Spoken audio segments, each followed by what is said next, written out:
Bon matin sur France 3 Bretagne, bienvenue à toutes et à tous dans votre émission Ensemble c'est mieux. Vous l'avez peut-être sûrement remarqué, on n'a jamais vu autant de cyclistes sur nos routes, en ville comme à la campagne. L'usage du vélo explose depuis le déconfinement, mais ce boom va-t-il survivre à l'hiver? C'est la question que l'on se pose ce matin. Et justement, retrouvons ce matin Evan à Bicyclette. Salut Evan. Ah, j'ai pas raté, j'ai raté la chanson, c'est pas grave, je voulais chanter la chanson d'Yves Montand en mode à bicyclette, mais j'ai pas réussi. Bonjour Anne Fontaine, salut à toutes et à tous.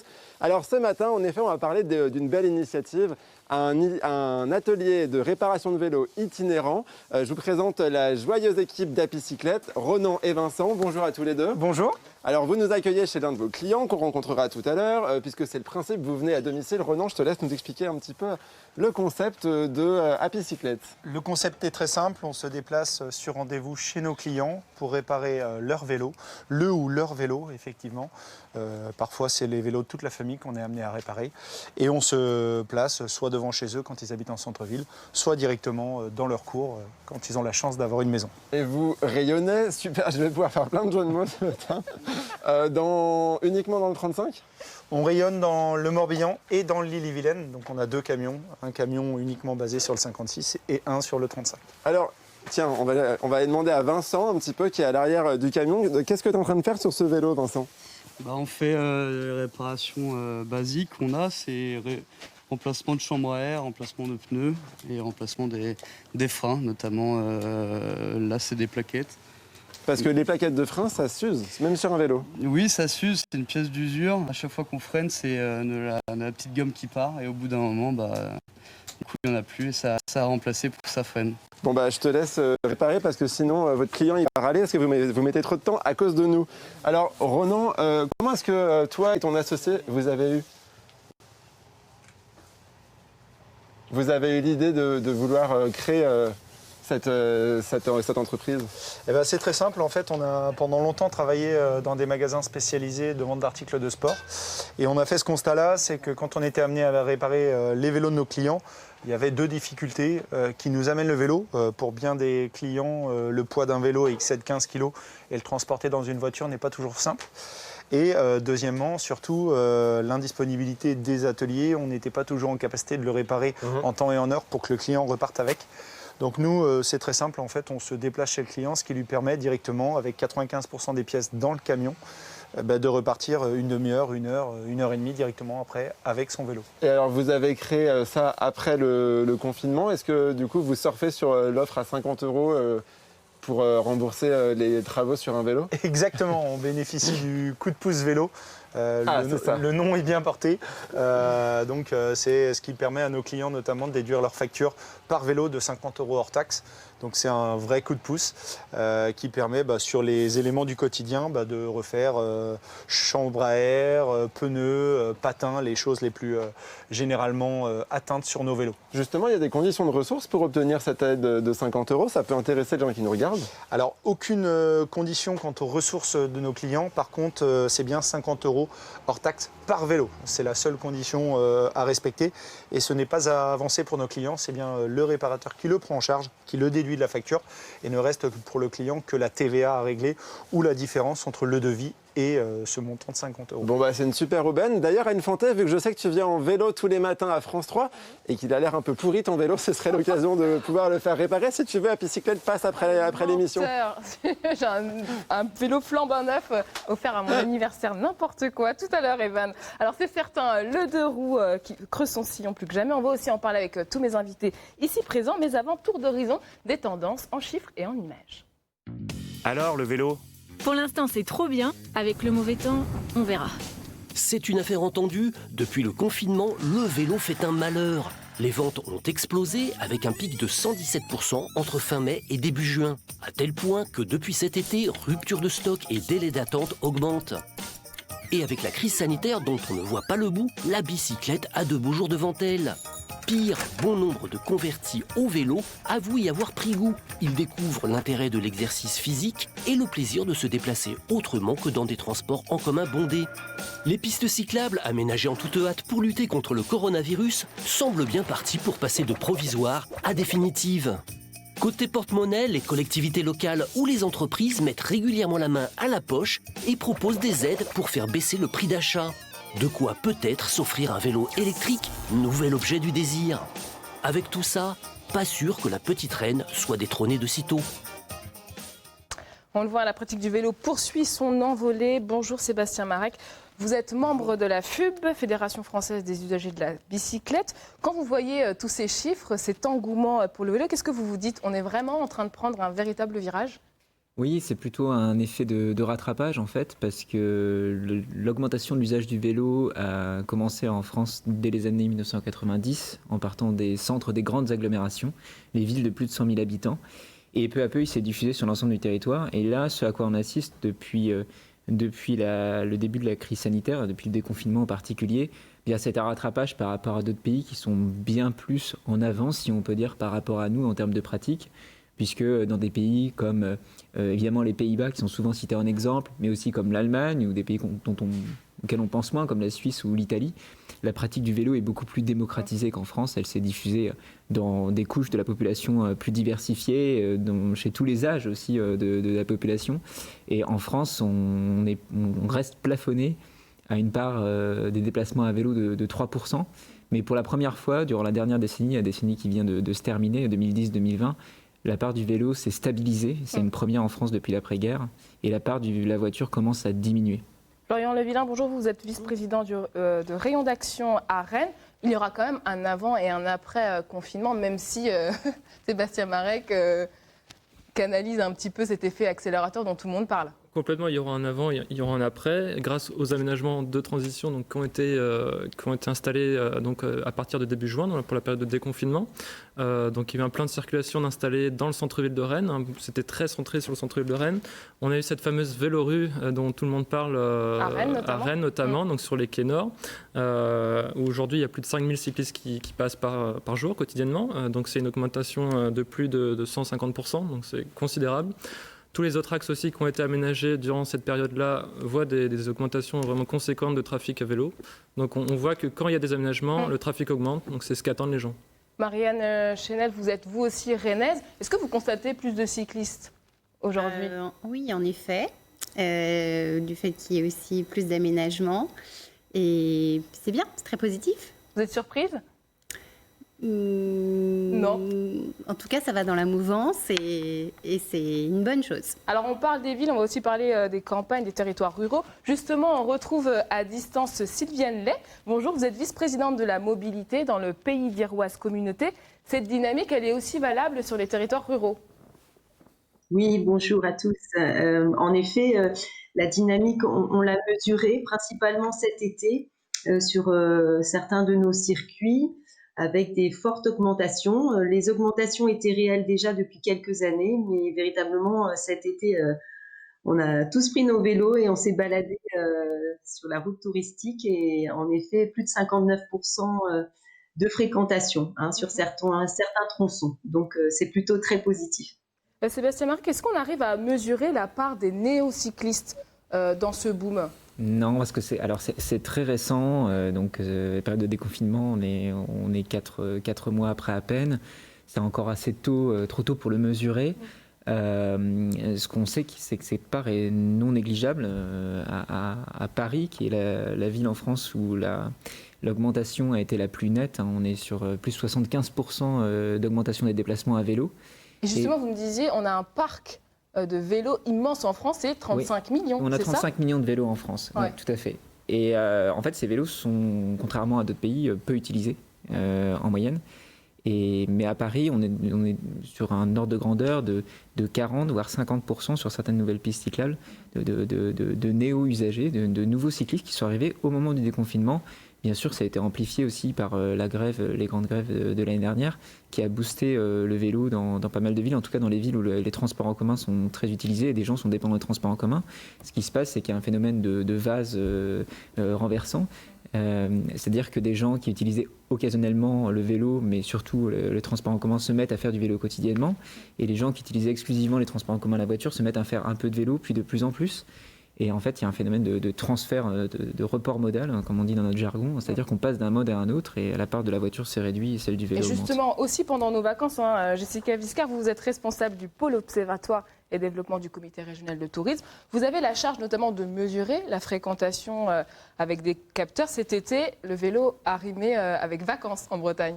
C'est tout à fait ça. On est sur des chiffres aussi de croissance qui sont assez impressionnants puisqu'on atteint jusqu'à plus 30% de fréquentation sur les voies vertes de Bretagne. Donc c'est un maillage. Et il y en a 2000, hein, c'est ce qui. Et voilà, il y a 2000 km globalement de voies vertes en Bretagne.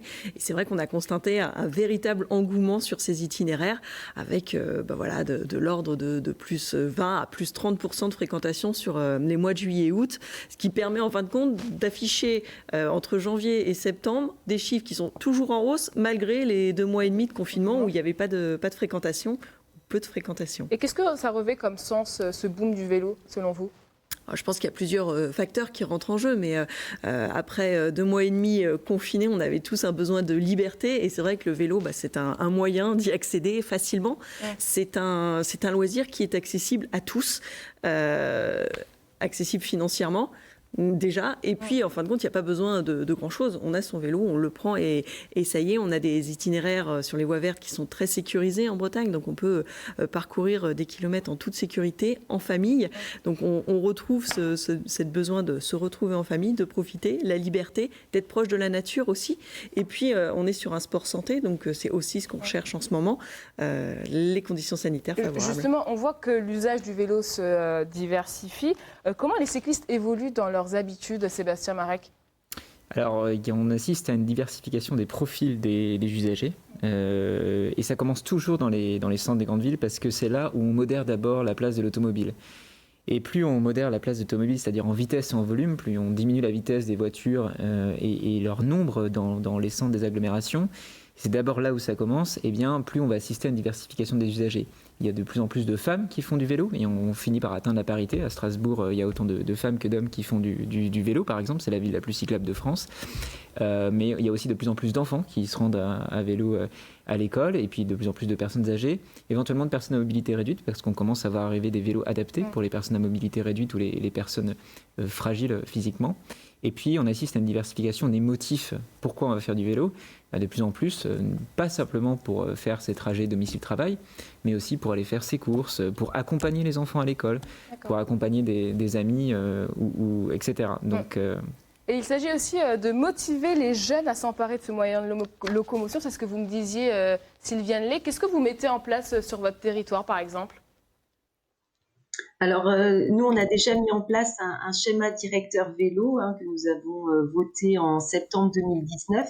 Donc, ça a permis de se donner des objectifs d'aménagement, de structuration de ces circuits vélos. On a engagé également des actions à venir, des animations, mais c'est aussi d'abord des équipements. On accompagne les communes dans la mise en place de stationnements vélo.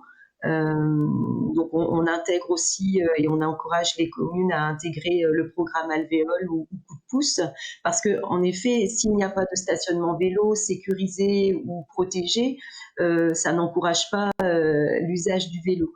S'il n'y a pas de stationnement vélo à côté de la salle de sport, les enfants ne viendront pas avec leur vélo ou à côté de l'école ou du collège. D'accord. J'aimerais aussi qu'on parle du vélo électrique. Est-ce que ça participe, ça facilite ce retour en force du vélo, Florian Levillain ? Complètement. Le vélo électrique aujourd'hui en France, c'est des chiffres assez hallucinants. On multiplie par 2, je crois, par an l'achat de vélos électriques. J'ai plus le nombre exact en tête. Peut-être que Sébastien pourra m'épauler sur ce sujet, mais en tout cas, il permet à une plus grande variété de population de pouvoir se remettre à vélo. Quand on part en famille, en week-end, comme ça, je ne sais pas, madame, monsieur avait un peu de difficulté à pouvoir se mouvoir à vélo, et hop, le volet électrique est une solution. Il permet à toute la famille de se déplacer ensemble. Ça rend plus accessible finalement la pratique du vélo. Ça rend plus accessible la pratique du vélo. Et il faut dire aussi que les prix ont baissé, parce qu'avant, s'acheter un vélo électrique, ce n'était pas donné. Oui. Et puis les prix baissent progressivement. Ouais. Après un vélo, un bon vélo électrique, c'est à partir de 1 500, 2 000 euros. Après, ça monte jusqu'à plus de 5000 pour des vélos qui vont un peu plus vite. Ça, c'est les vélos speed bike, qui vont aller jusqu'à 45 km/h. C'est une autre catégorie. En tout cas, ça permet d'aller aussi faire de plus longues distances. Tout à l'heure, on se disait comment on va aller de Rennes, de Cesson jusqu'à Saint-Jacques-de-la-Lande. Il y a plus de 10 km. Le vélo électrique, c'est une vraie solution. On n'arrive pas en sueur au boulot.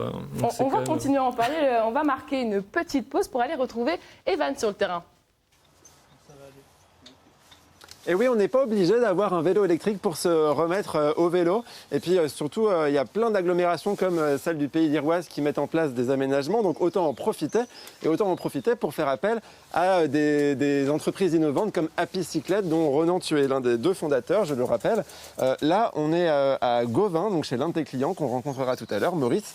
Avant, j'aimerais que tu nous expliques pourquoi est-ce que vous avez fait le choix de ne pas avoir un pas de porte et plutôt avoir un camion. Alors tout simplement, dans notre cas, la vraie contrainte pour nos clients, c'est de déplacer leur vélo. Donc plutôt que d'avoir à le faire par eux-mêmes, nous on se rente à eux, ce qui est beaucoup plus pratique pour eux. Et puis par rapport au pas de porte, on a le même nombre de pièces dans notre camion, donc 95% des pièces qu'il faut pour réparer la quasi-totalité des vélos qu'on rencontre. Et comment ça se passe? Mettons, je suis client, je vous appelle. C'est quoi la suite?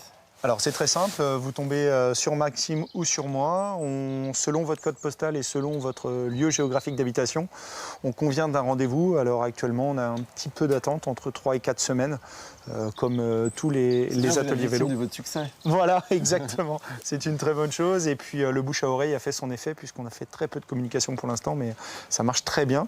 Donc effectivement, suite à ça, on convient d'un rendez-vous avec vous, en prenant bien sûr votre adresse et vos coordonnées téléphoniques. Et puis par la suite, la veille de notre rendez-vous, on vous envoie un petit message pour se remémorer à votre bon souvenir.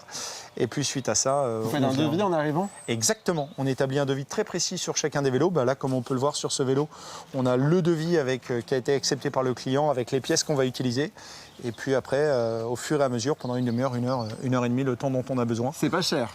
On répare le vélo. 60 € pour tout ça, frein, pneus, chambre à air. C'est exact, c'est la plupart des configurations habituelles. Ouais, je vais aller voir un petit peu Vincent maintenant, je te laisse travailler parce que mine de rien, il y a du boulot. Vincent, c'est quoi les réparations les plus communes que vous faites? Les plus communes, je dirais, c'est surtout les chambres à air. Les gens qui ont crevé, qui nous appellent pour changer leur chambre à air, leurs pneus, leurs patins aussi, qu'on pense pas forcément à changer tout le temps. Donc, il y a des personnes qui appellent et le vélo est juste crevé parce que moi je serais capable de faire ça. Si, bien sûr, on a déjà eu des réparations où il y avait juste la chambre à air. Et vous vous déplacez quand même? Mais on se déplace quand même pour ça et puis on fait une petite révision en plus si le vélo a besoin d'une petite remise au goût du jour. Bon, et puis on parlera tout à l'heure du fait que vous ne venez pas que à domicile, on peut aussi vous trouver dans des points fixes, mais ça on en reparlera tout à l'heure, suspense. Ronan, les pièces que vous utilisez, elles sont françaises ou elles viennent d'un peu partout dans le monde? Alors elles sont exclusivement made in France, puisqu'elles viennent de notre partenaire Manufacture Française du Cycle, situé à Machecoul, donc de l'autre côté de Nantes, où on se fournit exclusivement et on fait appel à une sellerie française pour des selles en gel qui viennent du secteur de Clermont-Ferrand. Et on peut vous donner n'importe quel type de vélo? Exactement, on peut réparer 99,9% des vélos, les vélos électriques inclus. Même mon vélo de course? Parce que oui, comme je n'ai pas, on dirait pas, mais je suis un coureur du Tour de France. Alors exactement, la plupart du temps, c'est vrai que sur les vélos très haut de gamme, les clients ont habituellement leur partenaire technique. Mais si vous n'avez pas encore de partenaire technique dans votre zone géographique, on est bien sûr là pour vous aider. Bon, il y en a un autre qui va se préparer pour le Tour de France aussi, c'est votre client Maurice qui vous a donné plus de 25 vélos à réparer aujourd'hui. Il va nous raconter pourquoi et comment est-ce qu'il vous a connu dans une poignée de minutes. À tout à l'heure, Anne Fonté. À tout à l'heure, Evan. Alors c'est vrai qu'on se posait la question, le temps était jusqu'ici propice à faire du vélo. Est-ce que vous pensez que ça a apporté un coup de frein l'hiver, Florian Levillain? Normalement non. Il y aura peut-être une baisse cet hiver de la pratique constatée. C'est de l'ordre de 20 à 30% à Rennes par exemple. C'est pas non plus 70% de moins de pratique. Donc il y a une baisse, oui. C'est ce que je disais tout à l'heure. Il va pleuvoir. Peut-être que des gens vont arrêter de faire du vélo, vont prendre le bus et puis le lendemain il va refaire beau, ils vont reprendre leur vélo. L'année suivante, il va pleuvoir et les gens vont s'habituer, ils vont avoir des bons vêtements pour lutter contre une météo bretonne, ma foi, pas non plus si humide que ça. On a tendance à dire qu'il pleut que 5% du temps. Alors, personne ne me croit quand je dis ça, mais c'est la vérité. Autour de la table, je crois que tout le monde vous croit. Voilà. Donc en fait, non, la météo n'est pas... Aux Pays-Bas, il fait bien pire comme temps, donc au Danemark. À la FUB, vous militez depuis des années pour une pratique facilitée du vélo. Quand on voit toutes ces actions publiques qui ont été quand même vachement concentrées sur quelques mois, cette impulsion venant d'en haut de l'exécutif, elle était attendue. C'est ce qui fait aussi que le boom du vélo s'explique aujourd'hui? Oui, c'est le fruit d'un lobbying intense de la part de plusieurs acteurs pro-vélo, et en particulier de la Fédération des usagers de la bicyclette. Il y avait beaucoup de projets qui étaient dans les cartons des collectivités, que les collectivités n'osaient pas mettre en œuvre ou n'avaient pas les moyens financiers ou techniques d'expertise pour leur mise en œuvre, et qu'ils ont pu mettre un peu en place en urgence. Et il y a surtout des villes où il n'y avait jusqu'à aucune politique vélo affirmée, qui s'y sont mis, mais qui sont un peu poussés aussi par la demande sociale, tout simplement, parce que les gens achètent des vélos. Tout à l'heure, on parlait de l'essor du vélo essence électrique. Ils s'en vendaient environ 80 000 il y a 6 ans. Aujourd'hui, c'est 400 000. Et d'ici 2025, l'industrie du vélo prévoit 1 million de vélos vendus par an. Et ces vélos circulent parce que dans 70% des cas, avec l'achat d'un vélo essence électrique, les gens remplacent l'usage de la voiture par le vélo. Donc c'est une explosion des déplacements, parce que c'est des déplacements qui sont multipliés et en plus qui se parcourent sur des plus longues distances avec le vélo essence électrique. Donc les collectivités sont obligées tout simplement de réagir aussi à la demande sociale. Sylviane Lay, vous me voyez venir. Est-ce qu'on peut dire aujourd'hui le vélo est devenu un objet politique? Il ne faudrait pas le résumer à cela, hein. Mais c'est vrai que c'est du rôle des élus de réfléchir à je ne vais pas dire ce nouveau, parce qu'il existe depuis toujours finalement le vélo, hein.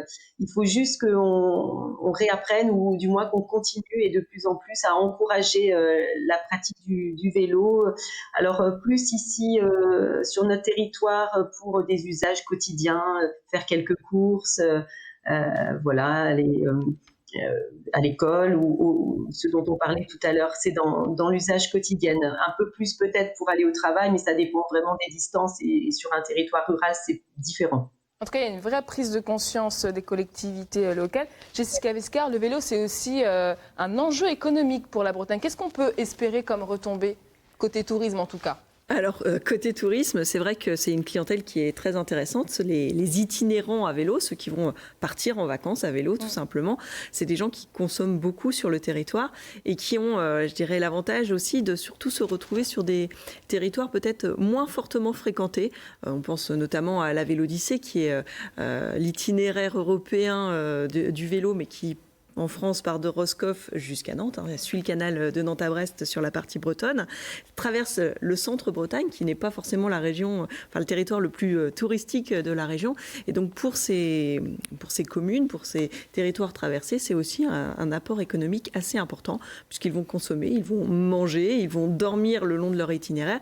Et puis comme c'est quand même des vacances, ils vont aussi découvrir notre patrimoine, notre culture, et donc aller à la rencontre des locaux.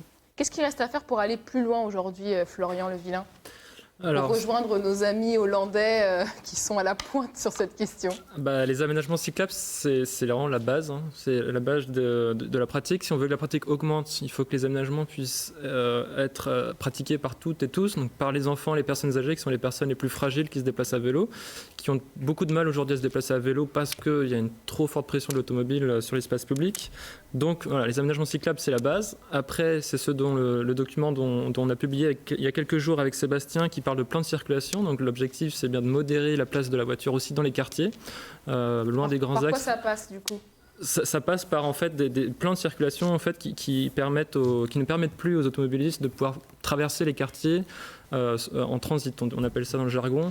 Il faut ne plus permettre aux automobilistes de pouvoir traverser les quartiers en voiture, tout simplement. Et cela permet de faire baisser l'usage de la voiture dans les quartiers, et donc aux habitants et aux enfants de pouvoir se réapproprier aussi l'espace public. Ça ne va pas plaire aux automobilistes, là, ce que vous dites. Alors, en fait, l'idée, c'est on ne parle pas qu'aux automobilistes, on parle aux habitants avant tout, qui sont quand même là, dans les quartiers, dans les espaces... Ça m'a perturbé, désolé. Qui sont donc dans les espaces publics. C'est les enfants qui sont les premiers acteurs de la rue.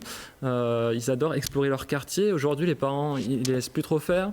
On parle de sédentarité aussi chez les enfants qui font plus assez de pratiques sportives. Et la rue aussi, c'est un super endroit pour faire du vélo, courir, faire du foot, etc. Donc tout ça fait qu'on ne parle pas qu'aux automobilistes, on parle avant tout aux habitants qui habitent dans des villes, dans des quartiers. Et donc l'idée, c'est bien de se réapproprier l'espace public. Ça demande aussi de créer des infrastructures qui englobent cette activité. Vous me parliez de vélo-école, réparation, stationnement. C'est ça qui manque aussi aujourd'hui. Oui, tout ça manque en fait. C'est une composante de ce qu'on appelle le système vélo, Quand on est en voiture, on n'a pas besoin de réfléchir où faire de l'essence, ou acheter une nouvelle voiture, chez quel concessionnaire aller, ou faire réparer son véhicule pour le moins cher. On a souvent ces informations-là parce que beaucoup de gens circulent en voiture. Donc ouais, ce qu'on appelle un effet de club, et en fait il faut réussir à créer la même chose pour le vélo, et il manque quasiment tout. Donc l'enjeu des collectivités aujourd'hui, rurales comme urbaines, Comme on parlait tout à l'heure, c'est de faire progresser tous ces composants en même temps, c'est-à-dire les services liés au vélo comme les vélos-écoles, les ateliers d'autoréparation, les soutenir, mais aussi le stationnement vélo en gare ou dans les pôles vers les équipements publics, et puis tout ça. Le temps est écoulé malheureusement. Merci beaucoup Sylviane Lay d'avoir été avec nous depuis le Pays d'Iroise. On va continuer à parler d'emploi dans notre émission parce que vous le savez, France Télévisions est à votre côté pour vous accompagner au mieux dans le secteur économique fragilisé par la crise sanitaire que nous traversons. On vous présente ce matin le métier d'assistante maternelle. Regardez. On va ranger celui-ci. D'accord? Regarde. Non, tu ne veux pas? Tu veux bien m'aider? Regarde, tu veux bien m'aider? Non, même pas. D'accord, d'accord, très bien.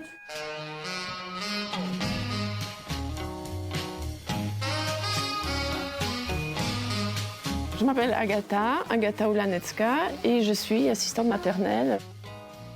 J'ai entendu des premiers mots, j'ai vu les premiers pas. Je sais que ce que je fais, c'est utile. J'ai travaillé dans le commerce et puis je suis devenue assistante maternelle. Je suis revenue à mes premières inspirations. C'est de travailler auprès des enfants et d'ouvrir une structure de la petite enfance. Bonjour Julia. Ça va? Ça va très bien. Et Julia, comment vas-tu? Elle a passé une bonne nuit? Elle a passé une bonne nuit. On passe toujours 5-10 minutes avec les parents pour faire la transmission. Mais on essaye toujours de rassurer les parents. Et justement, ce qu'il faut faire, c'est parler. Donc on doit être à l'écoute des parents. C'est qui met la table? Vas-y, Valentin. Prends les cuillères alors. D'accord. Alors, on ne joue pas avec, on pose et on attend. D'accord? Hop. Je ne dois pas plutôt me sentir supérieure à l'enfant. On les accompagne, on les observe. Ce que l'on fait, c'est de leur montrer comment faire, mais on ne fait pas à leur place.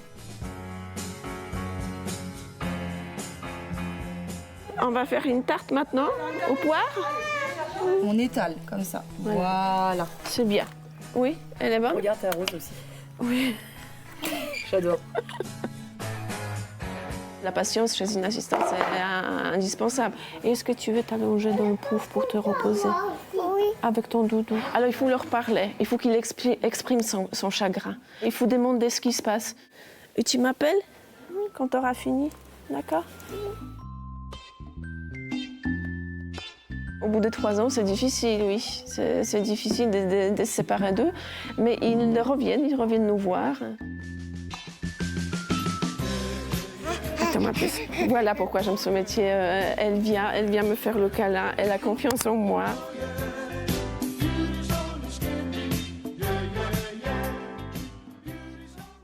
C'était donc Agata qui présentait son métier. On était tous un peu hypnotisés sur le plateau. Alors pour ceux qui souhaitent suivre cette voie, Angélique Elbert va répondre à toutes nos questions. Bonjour, vous êtes conseillère Pôle emploi à l'Annester. Alors, le métier d'assistante maternelle est un métier de passion, on l'a vu, mais elle ne reçoit pas forcément à domicile, c'est ça? Tout à fait. Ils peuvent très bien travailler dans des structures telles que les crèches, dans les collectivités, dans des associations. Il y a plusieurs types de postes d'assistants maternels. Et les missions sont nombreuses au quotidien pour les assistantes maternelles? Tout à fait. Alors, c'est accompagner l'enfant dans les actes de la vie quotidienne, c'est aussi prendre soin d'eux, l'échange, donner les soins médicamenteux, etc. Ça peut aussi organiser des activités d'éveil, les aider dans leur apprentissage, mettre les manteaux, des choses toutes simples de la vie quotidienne. Et quelles sont les qualités requises pour exercer ce métier? Alors, comme l'a dit la personne tout à l'heure, il faut être à l'écoute, avoir un bon sens empathique. Et puis, on est aussi le relais dans ce métier des parents, donc beaucoup de douceur. On s'attend à ce que la personne qui accompagne notre enfant soit à l'écoute de nos enfants et puisse les accompagner dans leur apprentissage de façon ludique et très maternelle, finalement. Et dans le quotidien. Comment devient-on assistante maternelle? Alors, pour être assistante maternelle, il faut une expérience dans l'enfance ou alors être doté d'un CAP, BEP, dans la petite enfance ou sanitaire, sanitaire et sociale. Ouais. Donc, il faut aussi demander un agrément au Conseil général. Et quand on exerce à son domicile, il faut, en fait, on a une visite du Conseil général à son domicile pour voir si le domicile est sain pour les enfants. Et si après on a un agrément en fait par ce Conseil général qui valide en fait l'habitation. Et quel est le salaire dans le secteur ? Alors, le salaire, il y a une convention collective en fait, qui fixe le salaire minimum à 2,82 € de l'heure, plus une dotation par jour et par enfant, donc de 3,08 € par enfant et par jour. Cependant, c'est un peu le jeu de l'offre et la demande, c'est-à-dire que, par exemple, en région parisienne, le taux horaire est bien plus élevé que dans les régions normandes ou Bretagne, par exemple. Ça dépend de la position géographique. Et on peut le dire aussi, c'est un métier qui ne connaît pas la crise, hein. Effectivement, quels que soient les problèmes sanitaires, etc., c'est un métier en fait où les parents sont à la recherche. Il n'y a pas assez de crèches en France, donc il y a un besoin important d'assistants maternels à domicile. Et donc, c'est vraiment un secteur qui recrute. Alors, une dernière petite question, Angélique Elbert, qui n'a rien à voir. Est-ce que vous connaissez le terme de slasher ? Pas du tout. Eh bien, c'est un nouveau mot qui a fait son apparition dans le monde du travail. Vous allez vite comprendre, regardez. Bonjour à toutes et à tous. Pour vous, mes conseils de chef d'entreprise. Slasher, c'est un métier ? Non, c'est plusieurs métiers. Slasher désigne des personnes qui cumulent plusieurs activités. Parce qu'elles veulent être autonomes, développer leur passion, gagner plus d'argent. Il y a autant de motivation que de slasher. Vous adorez le jardinage, mais la compta, c'est plus rassurant.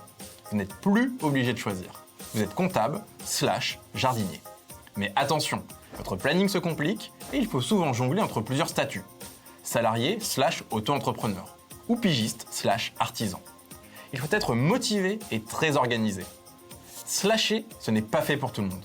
Mais cela peut permettre de tester une nouvelle activité ou de développer des compétences. Pour moi par exemple, cela me permet d'apprendre chaque jour à prendre la parole devant vous. Alors faites-vous confiance, tout le monde a sa chance. Je crois qu'Angélique Elbert, vous avez certainement eu à rencontrer des slashers. Merci en tout cas d'avoir été avec nous et à bientôt pour de nouveaux conseils. C'est l'heure de notre moment solidarité à présent. Chacun peut s'engager sur son territoire. On vous invite fortement à le faire dans cette émission. Voyez notre idée du jour.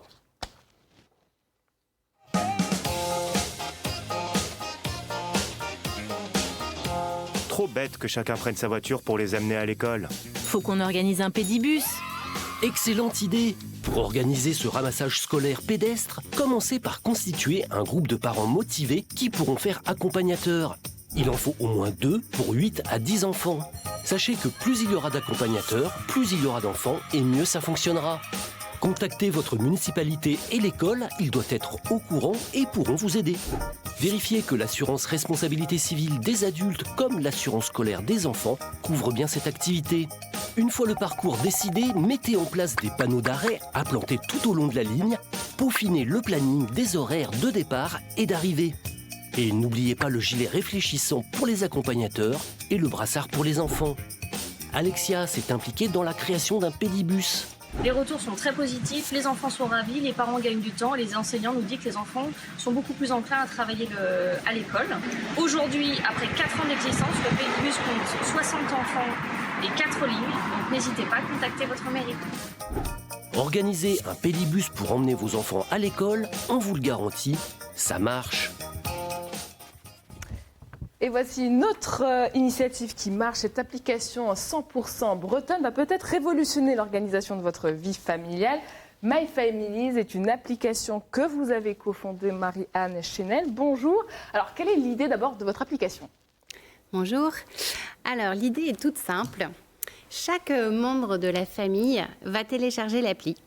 Et pour alléger sa charge mentale et être mieux organisé, donc on va partager tous ensemble sur un tableau de bord commun, eh bien, les rendez-vous, les événements, les activités des enfants, donc sur un agenda partagé et synchronisé, des to-do list que l'on va assigner aux uns aux autres avec des échéances, des menus que l'on va suggérer avec liste de courses générée automatiquement et que l'on va pouvoir programmer dans la semaine.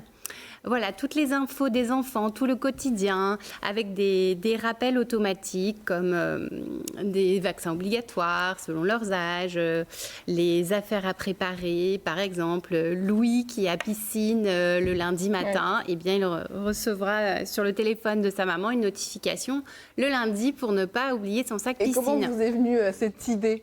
Vous êtes partie de quel constat en fait ? Écoutez, comme tout parent aujourd'hui qui travaille, donc a une vie de famille, veut aussi du temps un peu pour soi, eh bien c'est une vraie problématique de bien concilier vie pro, vie perso. Et c'est vrai que c'est une charge mentale qui est assez incroyable.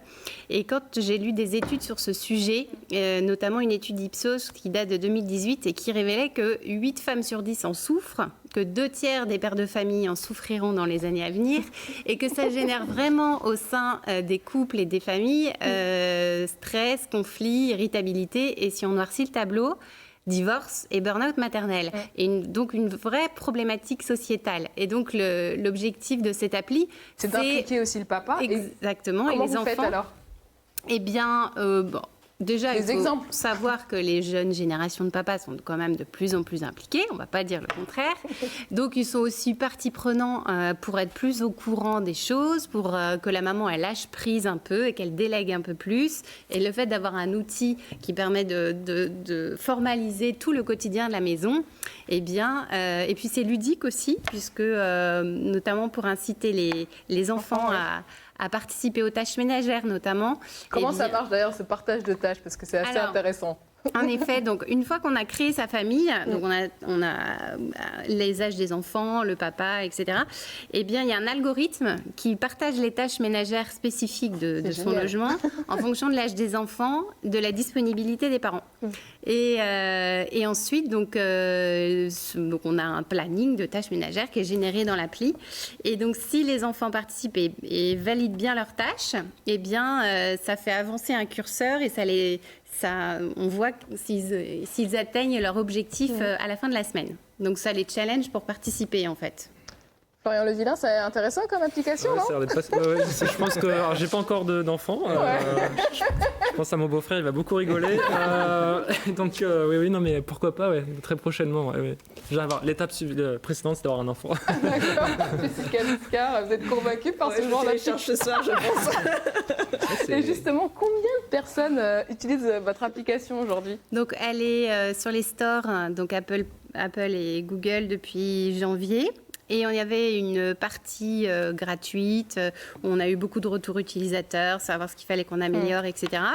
Et depuis donc 15 jours, nous avons mis en place donc, toujours une partie gratuite, mais aussi payante avec des fonctionnalités un peu plus avancées à 4,99 € par mois. Et on a donc un peu plus de 12 000 familles qui l'ont téléchargé depuis le mois de janvier. Sébastien Marek, je crois qu'autour de vous, ça peut intéresser. Moi, ça me concerne au premier chef parce que moi, j'habite dans une grande colocation de 6 personnes.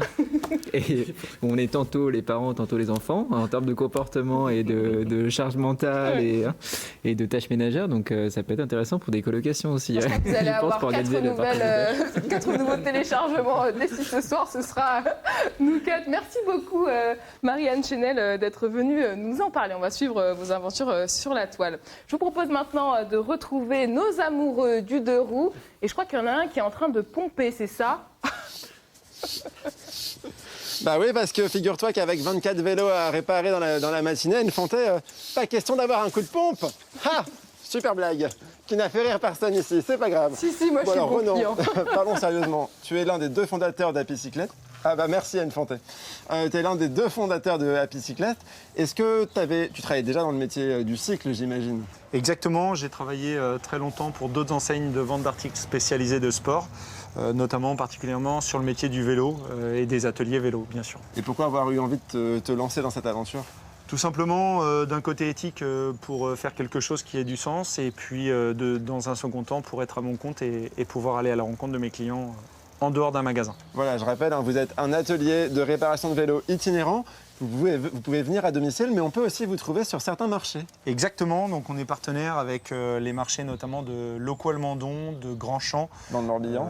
Dans le Morbihan, de Bourg-Barré dans le 35, du CHU de Pontchaillou qui fait appel à nous pour son association. Et donc effectivement, on a des points fixes plutôt en fin de semaine habituellement. Et on procède de la même manière qu'avec nos particuliers. Devis, puis réparation, puis récupération et facturation du vélo à la fin du marché. Bon voilà, si vous avez envie de voir Apicyclette sur un marché ou alors de les contacter pour venir chez vous, vous avez les infos. Justement, il y en a un qui a fait appel à Apicyclette, et c'est Maurice. Maurice, rejoignez-moi. Rejoignez-moi chez vous, puisqu'on est quand même chez vous depuis ce matin. Bonjour. Bonjour. Alors, comment est-ce que vous avez entendu parler d'Apicyclette ? De bouche à oreille, et c'est des amis qui m'ont dit de venir, d'appeler Apicyclette pour réparer des vélos. Et alors, vous leur en avez donné combien de vélos à réparer ? 24 vélos. Mais c'est pas que les vôtres ? Non, des vélos des enfants, petits-enfants et amis. Et pourquoi avoir choisi cette solution plutôt que d'aller dans un magasin lambda ? Pour le transport. Ouais. Transport de vélos, plus facile sur place qu'en magasin. Bon super, et vous recommanderiez leur service, vous êtes satisfait ? Oui, très satisfait. Ah, ça c'est vous l'avez pas briefé avant, Ronan ? Non. Merci beaucoup, Maurice. Alors, Ronan, dernière question, comment est-ce que tu vois l'avenir d'Apicyclette et même l'avenir du vélo d'occasion ? Alors l'avenir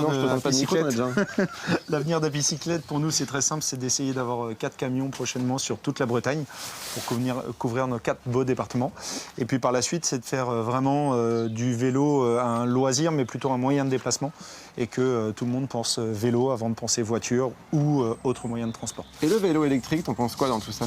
Alors c'est une très bonne chose et puis c'est aussi notre souhait à terme puisqu'on est formé sur la réparation des vélos électriques, de démocratiser le vélo électrique et de lui donner la possibilité d'être une vraie alternative pour les personnes en ville mais aussi à la campagne qui ne veulent pas investir dans une voiture. Et tu répares n'importe quel vélo électrique, on est d'accord ? Exactement. Bon voilà, le message est passé, happy-cyclette.bzh ou sur Facebook, c'est ça ? Exactement. Merci beaucoup, je te laisse réparer le vélo. Et Merci puis beaucoup. alors, moi je vais tester ce vélo qui a été réparé à des fins purement journalistiques. Je vais faire un petit tour.